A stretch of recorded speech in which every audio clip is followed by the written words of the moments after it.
All right, so it's been on the horizon for now, and some people may not know and some people may, but if you didn't, here's your formal introduction. US Bank is about to release its second of its 2 new Altitude cards.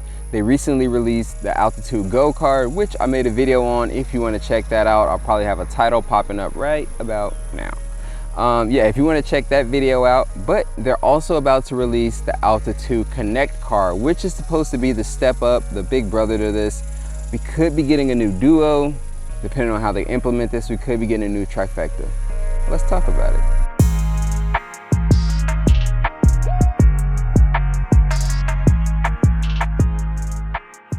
What's going on, YouTube? Welcome to Mike's Travels and Cents, where I go over points and travel strategies, and more importantly, how not to go broke while enjoying it all. If that sounds good to you, consider subscribing to the channel so you don't miss out on future content like this. And if you found some value in this video, drop me a like to let me know. But with all that out of the way, let's get into the video. And this aircraft behind me is the General Dynamics FB111A, and now it's time for the little montage. Alright, so Mike here with the good Mike voice, and really quickly on this aircraft, the General Dynamics FB111A was the all-weather strategic bombing version of the F111, intended as an interim successor to the B-52, and again, those are the aircraft that I showed in the last videos. Now that you're a little bit more educated, let's get into the video. But first, I do gotta say, it's the first video of the week, so that means I'm gonna do my subscriber shout out for my new subscribers at the end of this video. So stay tuned for that if you're a recent subscriber and you want to hear your name at the end of the video. Also, the next video this week should be, pending any catastrophe or something on my end, should be the first of the Points and Miles Academy video series that I'm releasing on this channel. So if you want to be tuned into that, go ahead, watch the next video. Should be out Friday. It's going to be the first series, and it's going to be on the basics of credit cards as it relates to points and miles. So it's going to be good. And again, if you have anything you want to see in that video, because as of the time me recording this, I haven't actually recorded that video yet, so leave it in the comments of this video and I'll try and make sure I incorporate it, because I'm probably gonna record that today. So actually, yeah, the video will be recorded by then. Sorry, scratch that. But onto the card, and US Bank is about to release the US Bank Altitude Connect card, which is going to be the big brother to the recently released US Bank Altitude Go, and may or may not somehow fit. I'm trying to make sure, I don't back into this aircraft and like set off some alarm or something crazy like that. I don't practice these walks.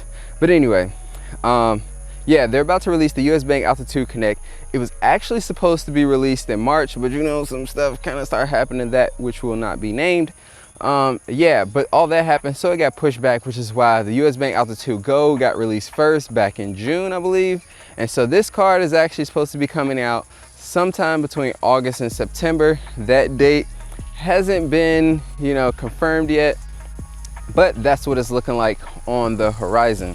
So according to my sources, aka the internet, this card is supposed to be released with a 50,000 point sign-up bonus, which at 1 cent per point, which is what the points on this card are supposed to be valued at. That's going to be looking like a 500 point sign-up bonus after spending $3,000 within the first 3 months. And for those that may be a little privy to US Bank, you might be, $95? Hold up, wait a minute, something ain't right. That's technically more expensive than the effective annual fee of the US Bank Altitude Reserve. And you're right. We'll get on that a little bit later in this video. But you'd think, right, that this card definitely should be better than the US Bank Altitude Reserve, at least in theory, with an effective annual fee that's higher than their flagship card. The silver lining to all that, though, is the annual fee is supposed to be waived in the first year, so you are getting a little bit more value on the front end when you get this card. Another difference between this card and the Altitude Reserve, though, since we're kind of back on that card, is that there is no mention of needing to have a prior relationship with US Bank in order to be approved for this card. But looking at some of the rumors, and on this card, you're supposed to be able to get 5x on prepaid travel, 4x on travel and gas, 2x on dining, takeout, groceries, and streaming, and pretty much 1x on everything else. Another interesting, I guess like the superpower according to Sebi for this card would be that you're supposed to get a $30 streaming credit every month on this card. And that raises some questions for me. So for one, there's no mention of how many times you can get the bonus for this card, how many times you can get the card itself, And without language like that specifying it, I could definitely see somebody just spamming the heck out of this card, especially somebody who's not me, but like me, who doesn't have to worry about the annual fee, getting like 7 of these cards and getting like hundreds of dollars in streaming credits month over month. I could definitely see something like that happening. Also, unfortunately, still no mention of Crunchyroll as one of the services that you can get that streamer credit for. I guess I'm the only one who likes anime. You are also supposed to be able to get a $600 cell phone, pretty much insurance policy with a $25 deductible. And of course, at around this price point, you are getting a global entry and TSA pre-check. What's odd is that this card earns like a travel card, but it doesn't have all the bells and whistles of a travel card. Except the global entry and TSA pre-check, there's not really much travel related benefits to this card specifically. And so I'm not sure if they're really trying to like drive a wedge between these two cards, the US Bank Altitude Go and the Altitude Connect, or if this is some bigger plan down the line to make this a trifecta. But right now, it's looking more like a duo, since there's been explicit language that you won't be able to transfer the points from these two Altitude cards to the US Bank Altitude Reserve and somehow make those points worth 1.5 cents each. And so the problem is that there's just too much overlap between the Altitude Reserve and Altitude Connect for me to get the feeling that they're trying to have some type of integration of this ecosystem. And for reference, the Altitude Reserve currently earns 5x on prepaid hotels and car rentals and 3x on travel and mobile wallet payments. And so yeah, the Altitude Connect might have that 5x category, but I don't think you can spam that as much as you can spam mobile wallet payments.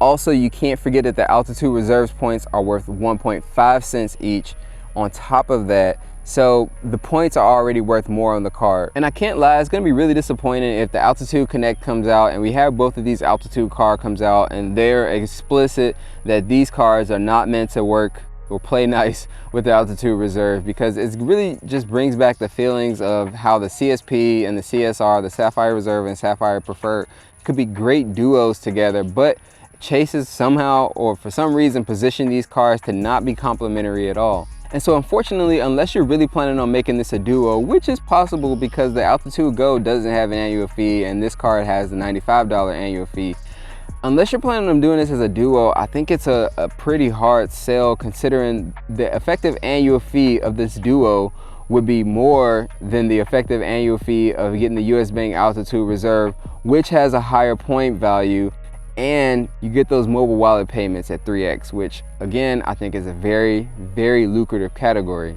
Not to mention that with the US Bank Altitude Reserve alone, you're gonna be getting those Visa Infinite benefits.